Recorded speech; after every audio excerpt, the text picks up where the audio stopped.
السلام علیکم ورحمۃ اللہ وبرکاتہ۔ امید ہے کہ آپ سب دوست و احباب خیر و عافیت سے ہوں گے۔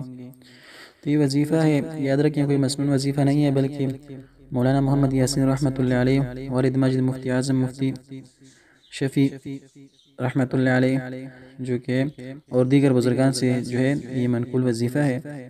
فرماتے ہیں کہ وسعت رزق اور ادائی قرض کے لیے بعد نماز عشاء کسی متعین جگہ تنہا بیٹھ کر اسم یا وہاب 1414 مرتبہ اور اس کے بعد 100 مرتبہ یہ دعا پڑھیں: یا وہاب ہب لی من نعمت الدنیا والآخرۃ انک انت الوہاب۔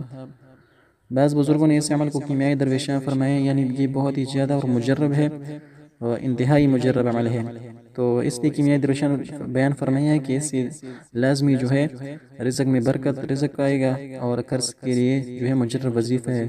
بہت سے بزرگوں نے اس کو ہے جو آزمایا ہوا ہے، تو اس لیے انہوں نے جو ہے اپنے کتاب میں بھی اس کو ذکر فرمایا۔ یہ وظیفہ جو ہے معرف القرآن میں بھی جو ہے یہ موجود ہے، تو ہمیں بھی چاہیے ہم بھی مسنون وظائف کا بہت زیادہ اہتمام کریں، تو انشاءاللہ تعالی اللہ تعالی جو ہے ہمیں بھی قرض سے نجات اور رزق میں جو ہے برکتیں عطا فرمائیں گے۔ السلام علیکم ورحمۃ اللہ وبرکاتہ۔